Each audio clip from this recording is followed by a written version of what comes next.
اعوذ باللہ من الشیطان الرجیم، بسم اللہ الرحمن الرحیم۔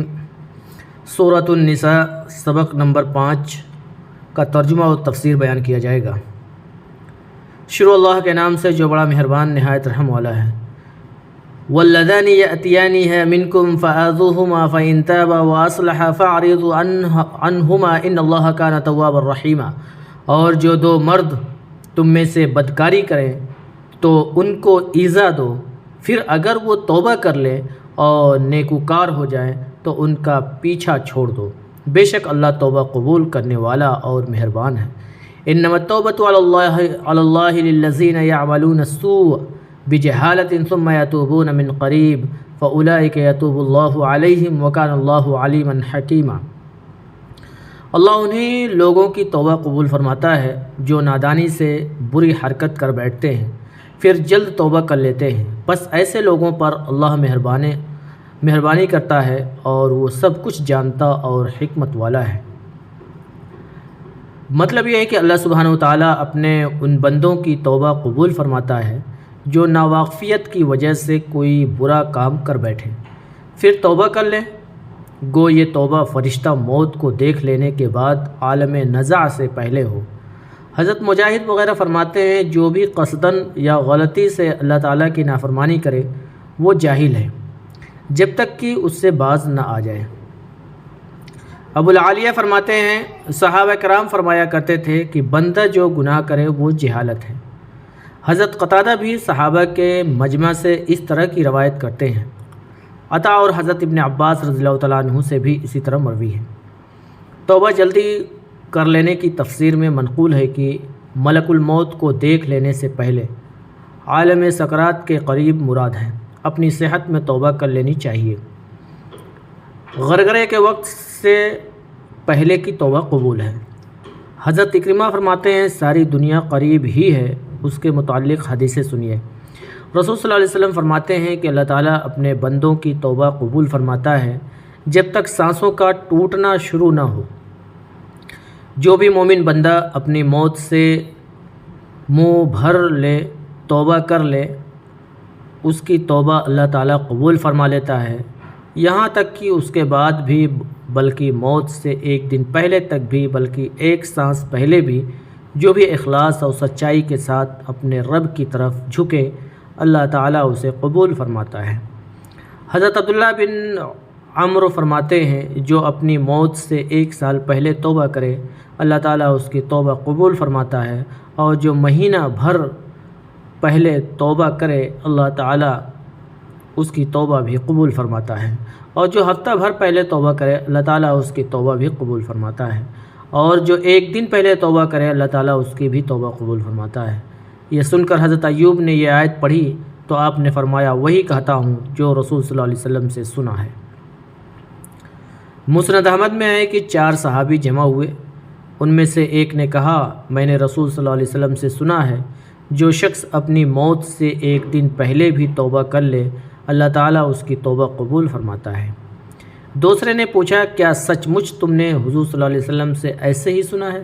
اس نے کہا ہاں۔ تو دوسرے نے کہا تم نے یہ سنا ہے؟ اس نے کہا ہاں۔ اس نے کہا میں نے تو حضور صلی اللہ علیہ وسلم سے یہاں تک سنا ہے کہ جب تک اس کے نرخرے میں روح نہ آ جائے توبہ کے دروازے اس کے لیے بھی کھلے رہتے ہیں۔ ابن مردویہ میں مروی ہے کہ جب تک جان نکلتے ہوئے گلے سے نکلنے والی آواز شروع نہ ہو تب تک توبہ قبول ہے۔ کئی ایک مرسل احادیث میں بھی یہ مضمون ہے۔ حضرت ابو قلابہ فرماتے ہیں کہ اللہ تعالیٰ نے جب ابلیس پر لعنت نازل فرمائی تو اس نے مہلت طلب کی اور کہا تیری عزت اور تیرے جلال کی قسم کہ ابن آدم کے جسم میں جب تک روح رہے گی میں اس کے دل سے نہ نکلوں گا۔ اللہ تعالیٰ عز و جل نے فرمایا مجھے اپنی عزت اور اپنے جلال کی قسم کہ میں بھی جب تک اس میں روح رہے گی اس کی توبہ قبول کروں گا۔ ایک مرفوع حدیث میں بھی اس کے قریب مروی ہے۔ بس ان تمام احادیث سے معلوم ہوتا ہے کہ جب تک بندہ زندہ ہے اور اسے اپنی حیاتی کی امید ہے تب تک وہ اللہ تعالیٰ کی طرف جھکے توبہ کرے تو اللہ تعالیٰ اس کی توبہ قبول فرماتا ہے اور اس پر رجوع کرتا ہے۔ اللہ تعالیٰ اس علیم و حکیم ہے۔ ہاں جب زندگی سے مایوس ہو جائے، فرشتوں کو دیکھ لے اور روح بدن سے نکل کر حلق تک پہنچ جائے، سینے میں گھٹن لگے، حلق میں اٹکے سانسوں سے غرغرہ شروع ہو تو اس کی توبہ قبول نہیں ہوتی۔ اسی لیے اس کے بعد فرمایا کہ مرتے دم تک جو گناہوں پر اڑا رہے اور موت دیکھ کر کہنے لگے کہ اب میں توبہ کرتا ہوں، تو ایسے شخص کی توبہ قبول نہیں ہوتی۔ جیسے اور جگہ ہے فلما راؤ بأسنا قالوا آمنا باللہ وحدہ وکفرنا بما کننا به مشرکین۔ 2 آیتوں تک مطلب یہ ہے کہ ہمارے عذابوں کا معائنہ کر لینے کے بعد ایمان کا اقرار کرنا کوئی نفع نہیں دیتا۔ اور جگہ ہے یوم یأتی بعد آیات ربک لا ينفع نفسا ایمانها لم تکن آمنت من قبل او کسبت فی ایمانها خیرا قل انتظروا انا منتظرون۔ مطلب یہ ہے کہ جب مخلوق سورج کو مغرب کی طرف سے چڑھتے ہوئے دیکھ لے گی، اس وقت جو ایمان لائے یا نیک عمل کرے اسے نہ اس کا عمل نفع دے گا نہ اس کا ایمان۔ پھر فرماتا ہے کہ کفر و شرک پر مرنے والے کو بھی ندامت و توبہ کوئی فائدہ نہ دے گی، نہ ہی اس فدیہ اور بدلہ قبول کیا جائے گا، چاہے زمین بھر کر سونا دینا چاہے۔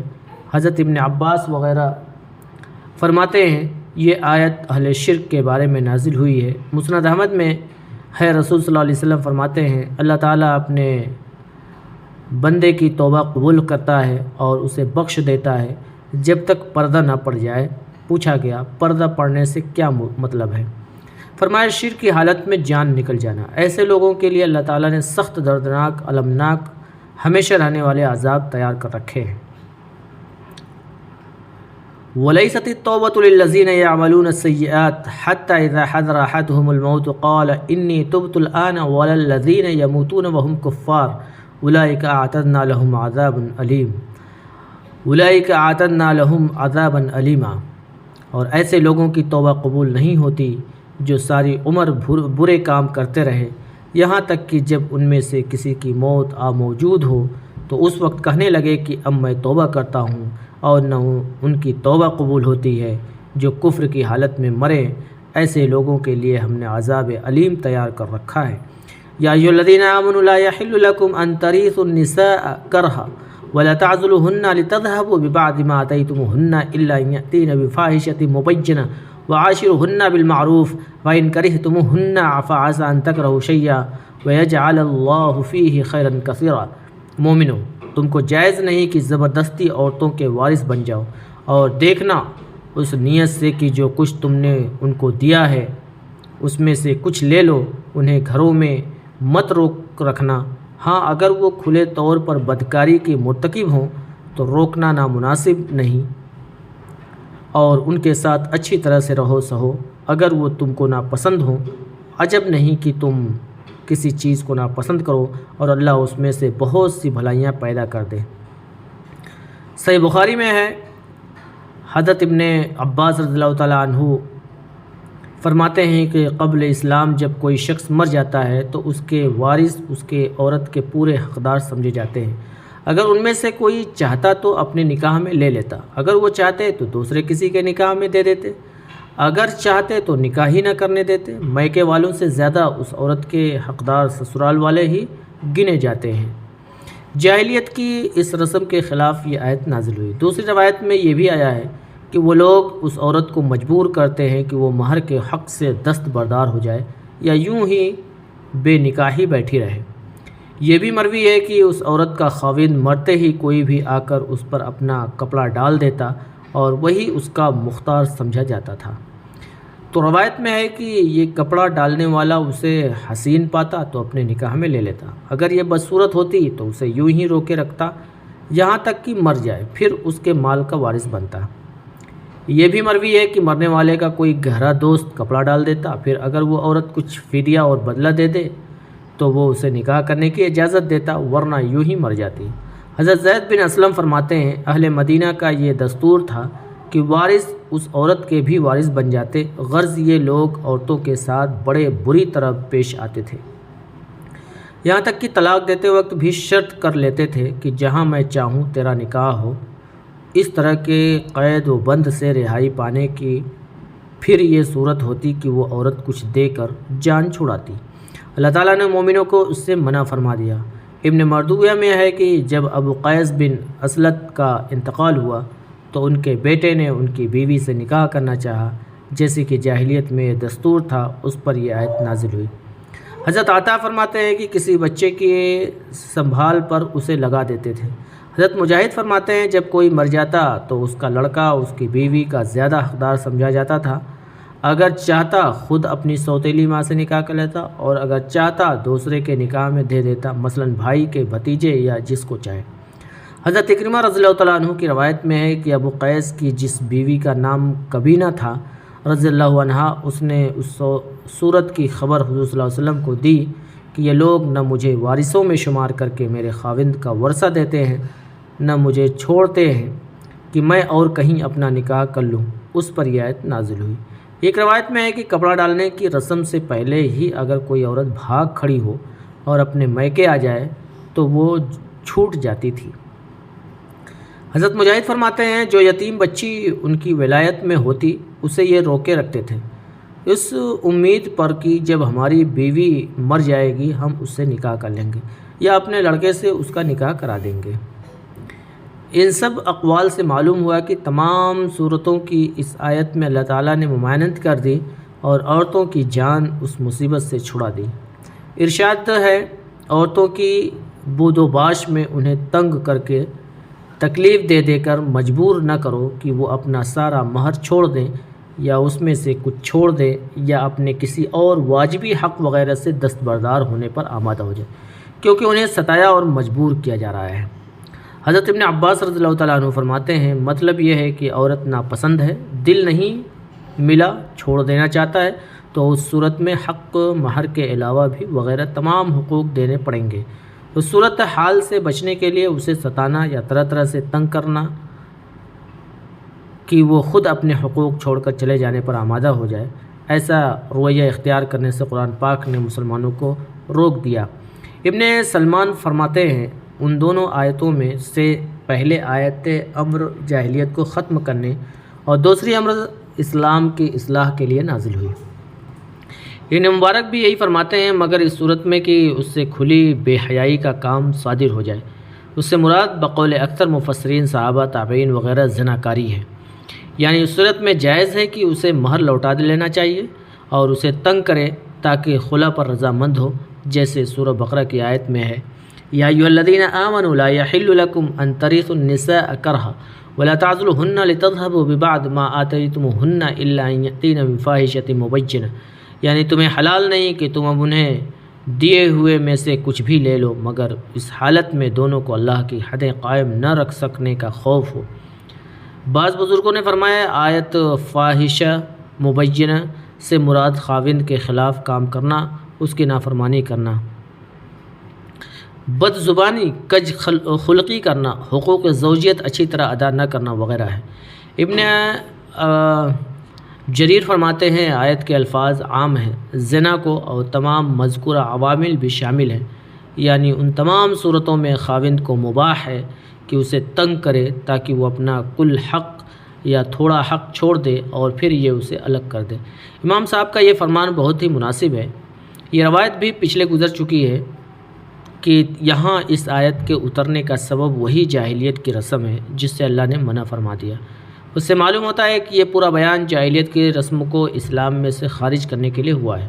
ابن زید فرماتے ہیں مکہ کے قریش میں یہ رواج تھا کہ کسی شخص نے کسی شریف عورت سے نکاح کیا، موافقت نہ ہوئی تو اسے طلاق دے دی، لیکن یہ شرط کر لیتا تھا کہ بغیر اس کی اجازت کے یہ دوسری جگہ نکاح نہیں کر سکتی۔ اس بات پر گواہ مقرر ہو جاتے اور اقرار نامہ لکھ لیا جاتا۔ اب اگر کہیں سے پیغام آئے اور وہ عورت راضی ہو تو یہ کہتا مجھے اتنی رقم دے دو، میں تجھے نکاح کی اجازت دوں گا۔ اگر وہ ادا کر دیتی تو خیر، ورنہ یوں اسے قید کر رکھتا اور دوسرا نکاح نہ کرنے دیتا۔ اس کی ممانعت اس آیت میں نازل ہوئی۔ بقول مجاہد رحمۃ اللہ علیہ یہ حکم اور سورہ بقرہ کی آیت کا حکم دونوں ایک ہی ہے۔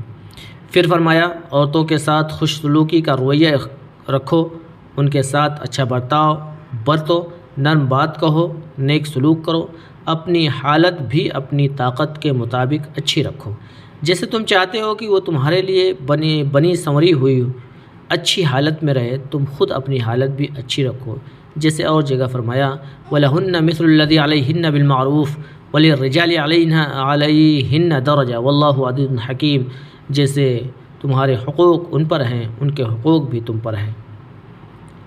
رسول صلی اللہ علیہ وسلم فرماتے ہیں تم سب سے بہتر شخص وہ ہے جو اپنی گھر والی کے ساتھ بہتر سے بہتر سلوک کرنے والا ہو۔ میں اپنی بیویوں سے بہت اچھا رویہ رکھتا ہوں۔ نبی کریم صلی اللہ علیہ وسلم اپنی بیویوں کے ساتھ بہت لطف و خوشی، بہت نرم اخلاقی اور خندہ پیشانی سے پیش آتے تھے، انہیں خوش رکھتے تھے، ان سے ہنسی دل لگی کی باتیں کیا کرتے تھے، ان کے دل اپنی مٹھی میں رکھتے تھے، انہیں اچھی طرح کھانے پینے کو دیتے تھے، کشادہ دلی کے ساتھ ان پر خرچ کرتے تھے، ایسی خوش طبعی کی باتیں بیان فرماتے جن سے وہ ہنس دیتی۔ ایسا بھی ہوا ہے کہ حضرت عائشہ صدیقہ رضی اللہ تعالیٰ عنہ کے ساتھ آپ نے دوڑ لگائی، اس دوڑ میں عائشہ صدیقہ آگے نکل گئیں، کچھ مدت بعد پھر دوڑ لگی، اب کہ حضرت عائشہ پیچھے رہ گئی تو آپ نے فرمایا معاملہ برابر ہو گیا۔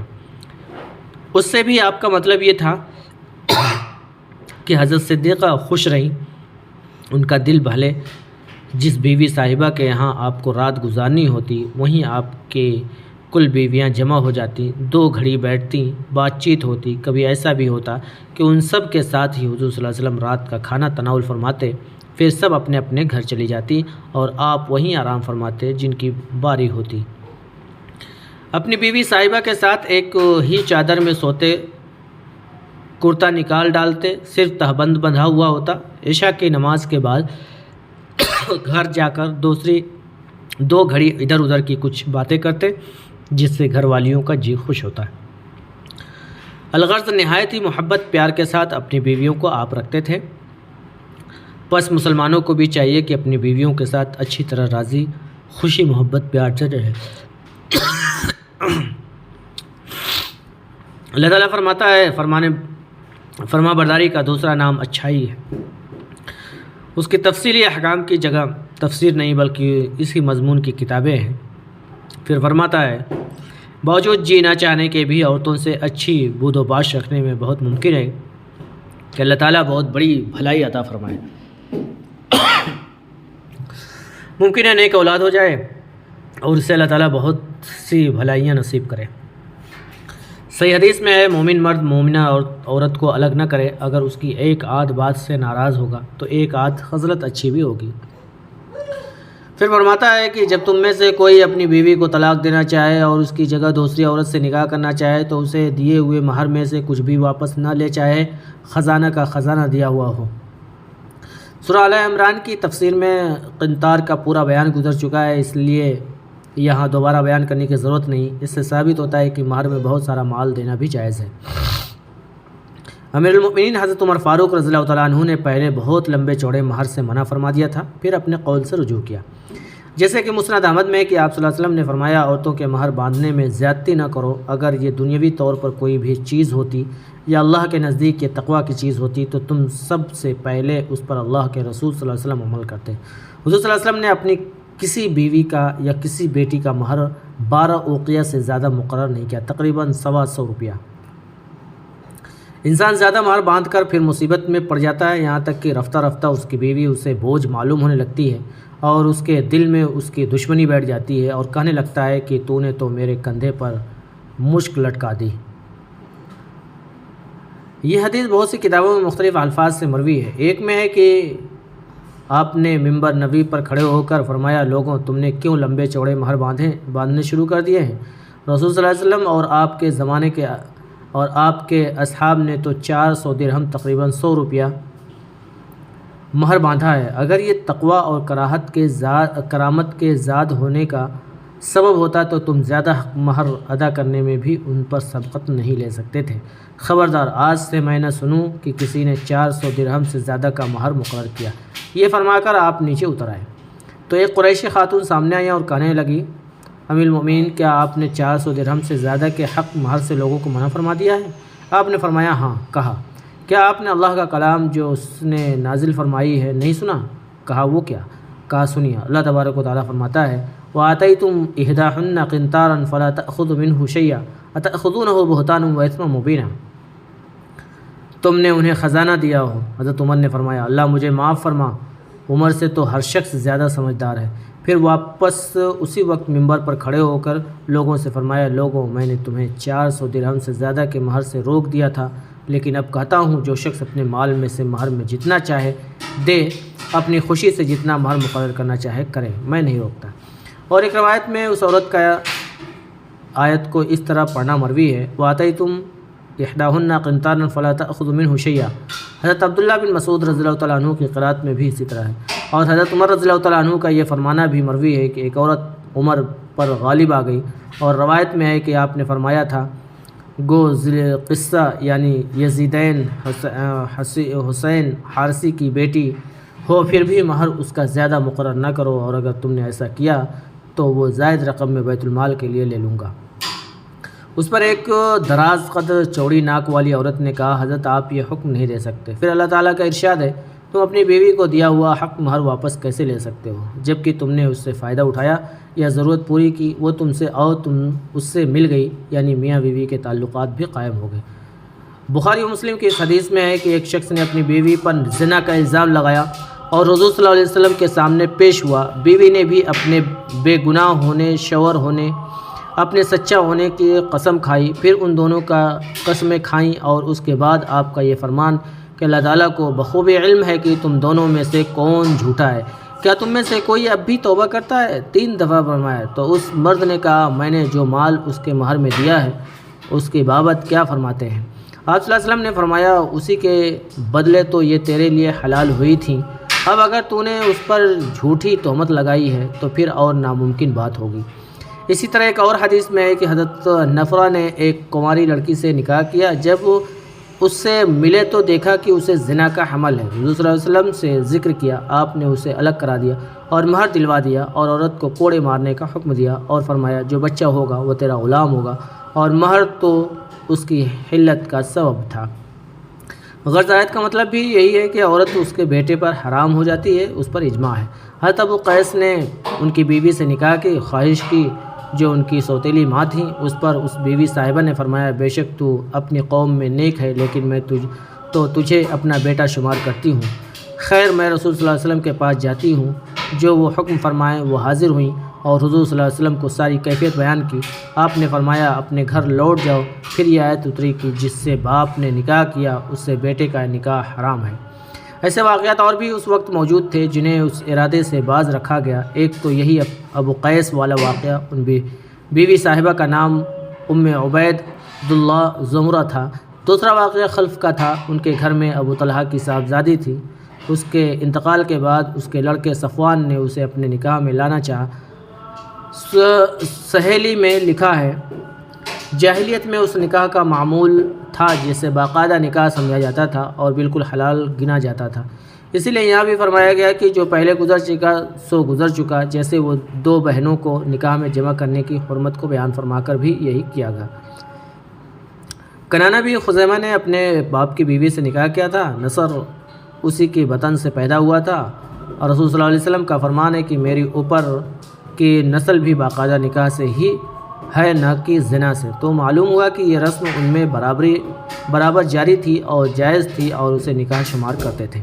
حضرت ابن عباس رضی اللہ عنہ فرماتے ہیں، جاہلیت والے بھی جن رشتوں کو اللہ نے حرام کیا ہے، سوتیلی ماں اور 2 بہنوں کو ایک ساتھ نکاح میں رکھنے کے سوا سب کو حرام ہی جانتے تھے۔ پس اللہ تعالیٰ نے اپنے کلام پاک میں ان دونوں رشتوں کو بھی حرام ٹھہرایا۔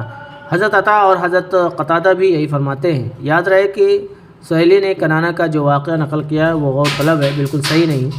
بہر صورت یہ رشتہ امت مسلمہ پر حرام ہے اور نہایت قبیح امر ہے۔ یہاں تک فرمایا، یہ نہایت فحش برا کام بغض کا ہے۔ دونوں میاں بیوی میں خلوت و صحبت ہو چکی ہے، پھر مہر واپس لینا کیا معنی رکھتا ہے؟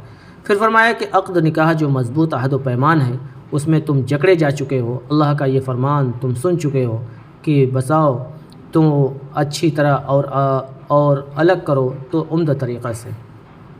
چنانچہ حدیث میں بھی ہے کہ تم ان عورتوں کو اللہ کی امانت کے طور پر لیتے ہو اور ان کو اپنے لیے اللہ تعالیٰ کا کلمہ پڑھ کر یعنی نکاح کے خطبہ تشہد سے حلال کرتے ہو۔ رسول صلی اللہ علیہ وسلم کو معراج والی رات جب بہترین انعامات عطا ہوئے، ان میں ایک یہ بھی تھا کہ آپ سے فرمایا گیا، تیری امت کا کوئی خطبہ جائز نہیں جب تک کہ وہ اس امر کی گواہی نہ دے کہ تو میرا بندہ اور میرا رسول ہے۔